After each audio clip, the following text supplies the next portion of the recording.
Bendiciones, mis lindos hermanos. Bienvenidos una vez más al Ministerio Teológico Internacional La Mente de Cristo. Qué bueno estar aquí una vez más, ¿verdad? Escudriñando la palabra de Dios, en el corazón de Dios.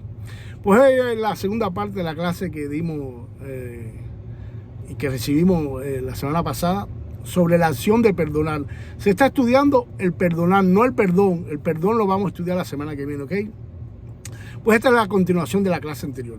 La falta de amor a Dios y a su palabra da como consecuencia que se viole el orden que Dios ha impuesto para el buen vivir de sus hijos, ¿ok? Hoy muchos hijos de Dios, perdonar de la boca para afuera, utilizan esta palabra divina para salirse al paso de cualquier problema. Quiere decir, perdona a Mailo cualquiera. No, ya te perdoné, no, ya estás perdonado, no te preocupes. No es así, cuidado. Por supuesto que por su poco temor a Dios ni tan siquiera se detienen antes de perdonar a ver lo que implica esto. Para ayudarte un poco a ti y a mí, nos vamos a ayudar a ambos y a todos nuestros hermanos, vamos a ver qué es lo que implica perdonar, ¿ok? Todos sabemos que debemos perdonar de todo corazón. Desde los púlpitos nos enseñan esto, pero es necesario explicarlo. ¿Qué quiere decir esto? Porque cuando el pastor dice, porque tenemos que perdonar de todo corazón, todo el mundo dice amén, pero nadie sabe lo que es. Pero no lo aplican entonces si lo saben, ¿verdad? A los hijos de Dios no les es gravoso perdonar de todo corazón cuando en su corazón sienten el gran temor a Dios. Número uno, tienes que tener un buen temor a Dios para tú poder perdonar de todo corazón, ¿verdad? Hemos nacido de nuevo con un corazón de carne sensible a escuchar la voz de Dios y obedecerla. Cuando tú o yo perdonamos a alguien de todo corazón, que es la única forma, no hay otra, primeramente tenemos presente este gran temor a Dios, temor reverente. Cuando tú y yo perdonamos, demostramos liberación a esa persona del castigo merecido por la ofensa. Quiere decir que no lo podemos llevar a los tribunales, no lo llevamos tampoco a la ira de Dios, al juicio de Dios, ni tampoco lo llevamos a la iglesia, a la disciplina de la iglesia en caso de que son hermanos. Lo liberamos de toda culpa. Perdonar de todo corazón implica mostrar clemencia y misericordia a quien nos ha ofendido o ha causado algún mal. Al perdonar cancelamos, escuchen esto, cancelamos la deuda que tenía el ofensor contra nosotros. En toda la Biblia Dios nos enseña que perdonar es liberador y restaura las relaciones rotas sin condiciones, pero no las restaura al 50, ni al 70, ni al 80, ni al 90, sino al 100%. Perdonar es no pedir nada a cambio, ni mucho menos exigir. Perdonar de todo corazón es vaciar nuestros corazones de angustia, de dolor, de ira, de enojo, de venganza, de odio, en caso de que hayamos tenido esto en contra de nuestro ofensor. Perdonar a los demás significa dejar al lado el resentimiento y renunciar a cualquier reclamo de compensación. Sí, mira, yo te voy a perdonar, pero tú tienes que hacer esto y esto. No, así no.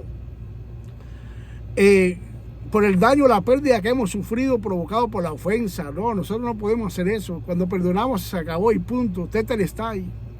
Esto es como Dios manda a perdonar a quienes perdonemos.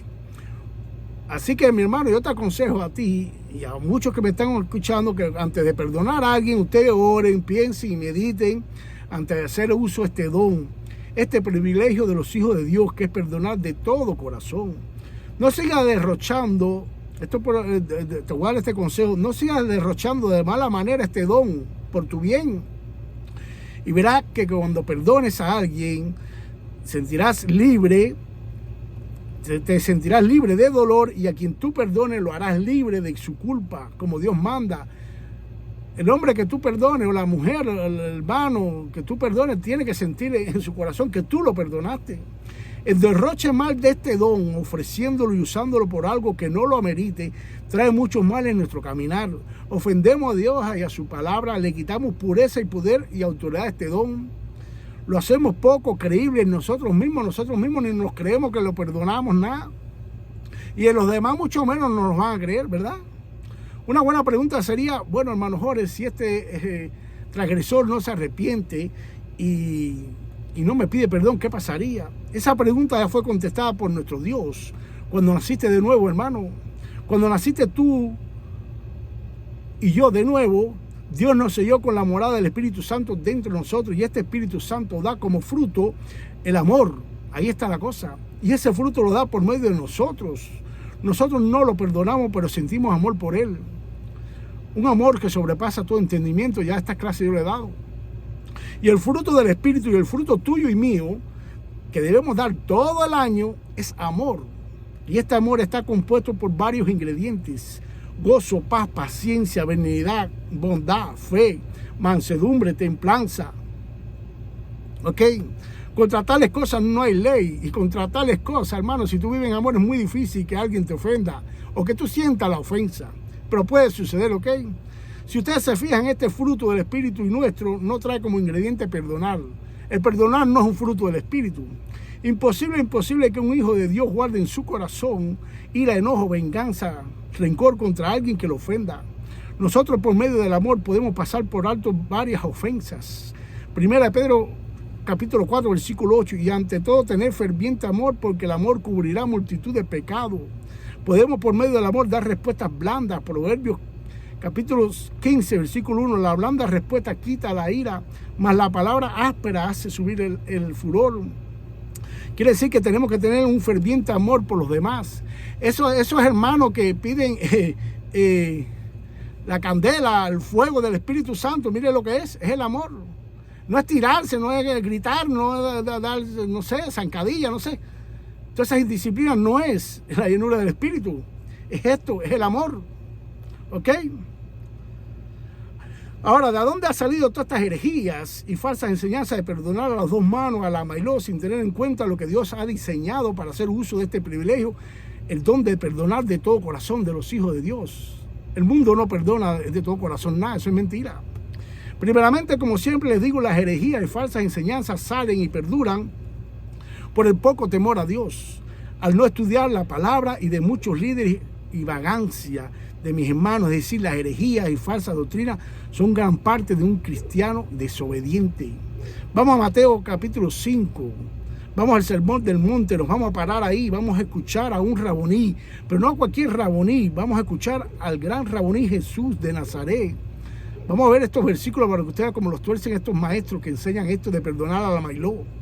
Pastores, predicadores y maestros enseñan desde el púlpito que cuando nos golpean en una mejilla debemos poner la otra. Estas son verdaderas palabras de Jesús, pero no la podemos sacar de su contexto gramático, tampoco podemos sacarla de su contexto histórico-cultural.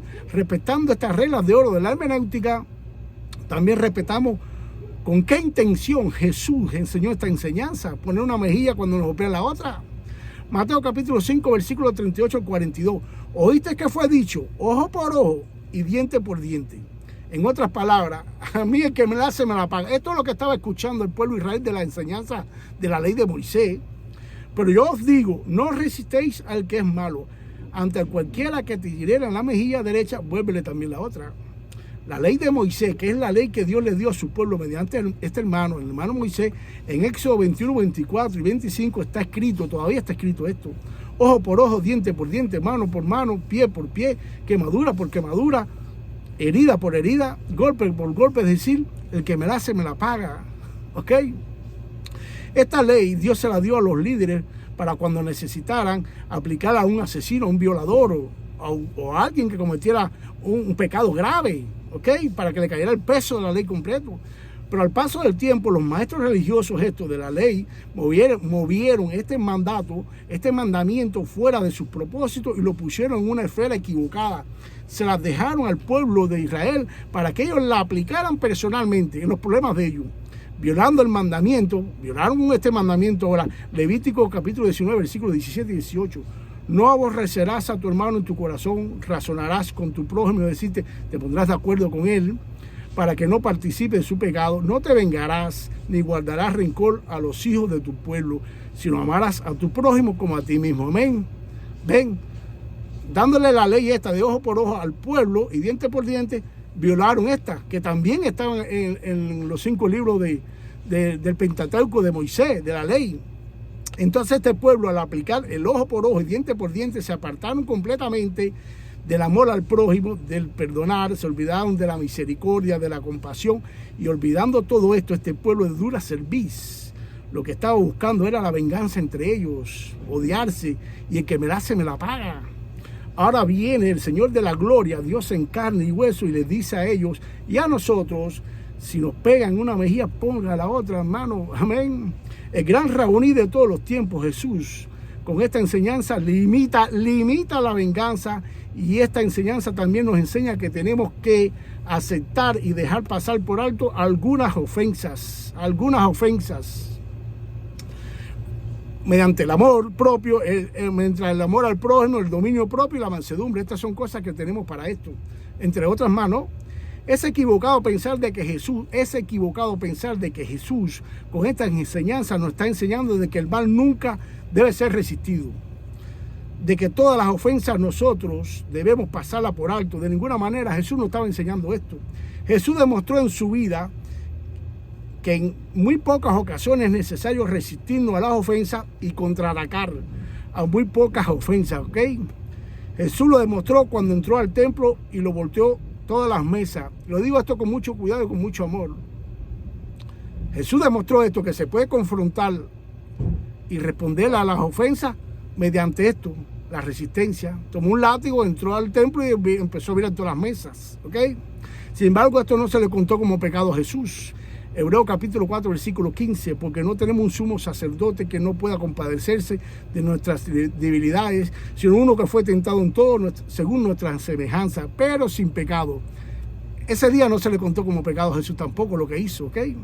Romanos capítulo 12, versículo 21, no seas vencido de lo malo, sino vence con el bien el mal. Estamos claros que algunas veces tenemos que enfrentar el mal para hacer un bien. Debe quedar muy bien claro que nosotros los hijos de Dios estamos capacitados y preparados para pasar por alto muchas de las ofensas. Estamos preparados para poner la otra mejilla también. Estamos capacitados y preparados para devolver bien por mal. Y también estamos muy bien preparados y capacitados para hacerle resistencia a algún mal que lo amerite, teniendo en cuenta que la resistencia que le hagamos a este mal sea para un bien y por un bien. Jesús, el Cristo de la gloria, no perdonó a nadie, a la amailó, como muchos hoy lo hacen, lo dicen también. Pastores, predicadores y maestros han enseñado de que Jesús perdonó a los que lo traspasaron, es decir, a los que lo mataron. No hay un pasaje más mal enseñado y torcido en la vida terrenal de nuestro Señor que este. Es una herejía, falsa enseñanza, pensar, decir y enseñar eso, ¿ok? De que Jesús perdonó a todo el mundo, que los mató, mentira. Pues vamos a ese día para que ustedes vean. En todas las Biblias, traducciones y versiones, Jesús, el Cordero Perfecto de Dios, siendo asesinado, clavado en una cruz, dijo esto, entre otras palabras, ¿verdad? Lucas 23, versículo 24. Y Jesús decía, Padre, perdónalos porque no saben lo que hacen. Repito, Jesús decía, Padre, perdónalos porque no saben lo que hacen. ¿Ok? Podemos entender y saber que Jesús en la cruz no perdonó a los que lo mataron. Más bien lo que hizo fue orar por ellos, pero no los perdonó. Jesús lo que hizo ese día por sus enemigos fue lo que enseñó en Mateo capítulo 5, versículo 44. Pero yo os digo, amad a vuestros enemigos, bendecid a los que os maldicen, haced bien a los que os aborrecen y orad por los que ultrajan y los persiguen. Amén. Esto fue lo que hizo Jesús en la cruz por sus verdugos. Orar, no perdonar. Jesús tenía en ese momento la autoridad para perdonarlos, pero no tenía por qué perdonarlos a todos ellos. Miren esto, Lucas capítulo 5, versículo 24. Pues para que sepáis que el Hijo del Hombre tiene autoridad en la tierra para perdonar pecados. Él los pudo perdonar ahí, pero él no estaba obligado. Ni su deber era tampoco perdonarlos, ¿ok? A la luz de la palabra es sencillo y fácil de entender que Jesús lo que hizo por esto fue que oró por sus enemigos a su Padre para que sea el Padre bajo su voluntad y su soberanía si decía perdonarlo o no perdonarlo, ¿ok? En ninguna parte de la Biblia me dice que yo debo perdonar a mis enemigos, más bien amarlos y orar por ellos. Sería buena pregunta que si el Padre perdonó a estos o no bandidos, ¿los perdonó? De ninguna manera. Apocalipsis capítulo 1, mira lo que dice, versículo 7. Aquí viene con las nubes y todo ojo lo verá, aún los que lo traspasaron. Es decir, Cristo viene también por ellos, por lo que lo mataron. Pero ya este reencuentro del león de la tribu de Judá con sus asesinos ya había sido revelado por el Padre en Zacarías capítulo 12, versículo 10. Y derramaré sobre la casa de David, sobre los moradores de Jerusalén, espíritu de gracia y de oración. Y mirarán a mí, a quien traspasaron, y llorarán, y se llorará como un hijo unigénito, afligiéndote por él como quien se aflige por el primogénito, Quiere decir que esta gente se tiene que arrepentir y pedir perdón a Cristo. Es una herejía y falsa enseñanza decir que Jesús perdonó a estos bandidos. Ese día Jesús perdonó a uno solo, al hermano que murió al lado de él en la cruz. ¿Ok? Fue el único que perdonó. Lucas 23, versículo 42 y 44. Le dijo a Jesús, acuérdate de mí cuando vengas. Y Jesús, ¿qué le dijo? De cierto te digo que hoy mismo estarás conmigo. Aleluya. Bendito sea nuestro Dios, hermano. Pues a perdonar, hermano.